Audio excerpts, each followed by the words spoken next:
யாருக்குமே வெற்றி என்பது உத்தரவாதம் கிடையாது. சாதனை என்பது யாருக்கும் உத்தரவாதம் கிடையாது. நான் சொல்லுகிறேன், யாருக்குமே வெற்றி என்பது உத்தரவாதமாக வருவதில்லை. எது வருகிறது? வாய்ப்பு தான் வருகிறது. வாய்ப்புகளை யார் ஒருவர் சரியாக பயன்படுத்திக் கொள்கிறோமோ அவர்கள் உத்தரவாதமான வாழ்க்கைக்குள் நுழைகிறார்கள். நாம் பெறுகிறோமா? நாம் வாய்ப்புகளை சரியாக பயன்படுத்துகிறோமா? பல நேரங்களில் நாம மிஸ் ஆகிற விஷயமே அங்கதாங்க மிஸ் ஆகிறோம்.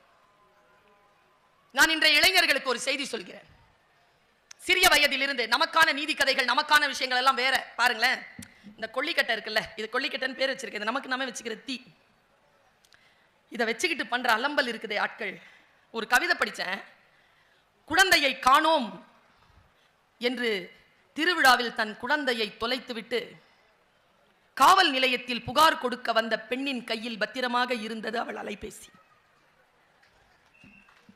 எதன் மீது கவனம்?